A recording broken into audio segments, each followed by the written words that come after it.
Long-term recovery.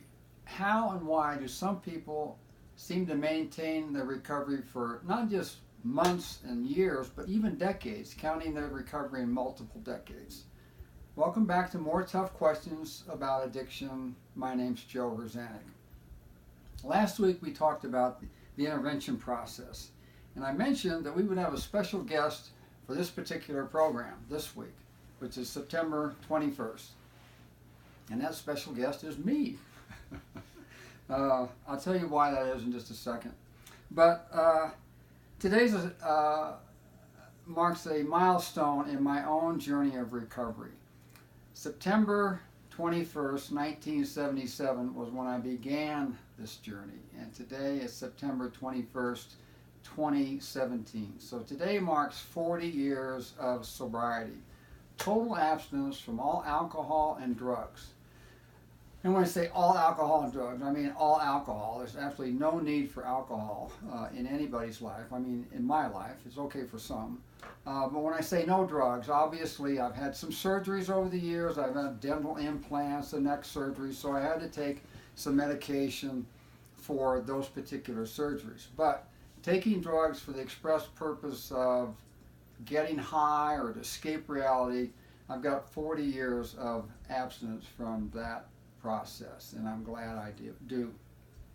They say a picture's worth 1,000 words, and I have one that I saved here, especially for a time like this. So here's a picture of yours truly right before the journey of recovery. This is me back in the mid-70s, 1975-ish, a couple years before I went into a treatment facility for my own substance abuse problem, which was pretty horrific at the time. Most people don't go into recovery or treatment early. Usually it's when the consequences have really piled up. In my case, there was an intervention. Back in the mid-70s, late 70s, a lot of this was brand new. Addiction treatment programs were really pretty brand new back then. And intervention, the process itself, not much discussion around that either. But in my case, it was my mother who gave me an ultimatum: either begin to go to treatment, get help for your problem, or get out. And so I made the choice that I would at least go investigate what it meant to go into a rehab program. And I went to the initial interview reluctantly. Then I decided, well, to keep the family off my back, I guess I'll go ahead and check myself into this treatment facility, which was for 5 weeks, 35 days.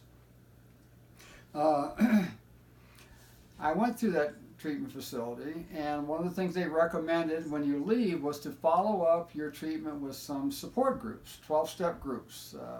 Maybe consider even going back to church at some point, which I had no intention of doing at that time. But I did realize shortly out of treatment that I was going to need some support. I needed to change playgrounds, playmates. I had a lot of old friends who really couldn't believe that I had quit alcohol and drug use, and so I got a lot of phone calls where I had to say that I was making some changes, and I'm sorry, but we can't hang out. So it is what it is.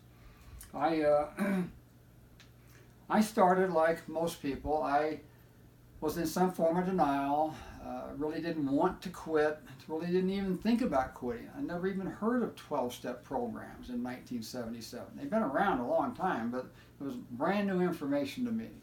I found out about those programs when I went to a treatment facility. That was back in Atchison, Kansas, again back in 1977. So how do you maintain long-term sobriety? I'm just going to share what I did, and what I've done is what a lot of people have done over the years. In fact, there's a documentary that came out that talks about 20 to 25 million called the anonymous people, people in long-term recovery all across the country that have maintained sobriety for decades. And a lot of people have, their entire lives have maintained their sobriety after they began the journey. So why do some people do that? How do some people do that? Well, I'm going to share how I did it and how I know a lot of other people have done the same thing. I made recovery from substance use and abuse the most important thing in my life for the first 6, 12, 18 months, that was more important than money and girlfriends and houses and cars. Recovery was my primary focus. So around the 12-step groups, I had to fill up a lot of time. I got a job. I hadn't had a job. I was unemployable at that point. The guy in that picture was unemployable. But I got a job. I filled up my day. I started going to groups at night. I found that some form of vigorous exercise was important to kind of get rid of stress, blow off steam, however you want to say it. But I began running, and that I've maintained that running program for 40 years. I enjoy it. At first it was, I don't know exactly what I thought of it at first. All I know is I liked the way I felt after I got some vigorous exercise. So that became a part of my recovery program as well. After a couple of years in sobriety, thinking about the spiritual dimension, the spiritual component of recovery, because I think that the disease itself has spiritual components to it, I investigated and started going back to some churches, and I tried several different ones. I eventually settled on just plain, non-denominational Christian church, and I continue that part of my program today. I go to 12-step meetings, still go to them occasionally, not all that much. It was very important early on. For the first few years, I went basically every day, sometimes twice a day. For the first few years, I laid a foundation for my sobriety, and it's paid off really well. Today I go, it's still a part of my life. Like it says in the 12th step, having had this spiritual awakening, we try to carry the message to other people who suffer from the same thing. So I'd like to do that. I feel good about that. I actually met my wife at a recovery group, and we've been married for 33 years.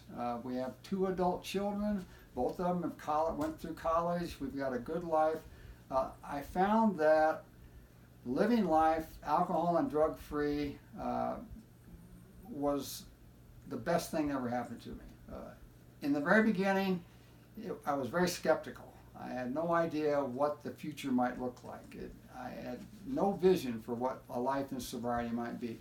I got that vision, and I found that through support groups, through church, through daily devotionals, prayer, life has gotten really good. I wouldn't trade it for anything. Even though getting into recovery was,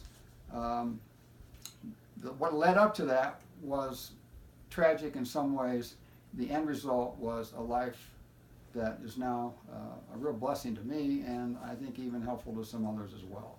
So thanks for watching. Next Thursday night at 8 p.m.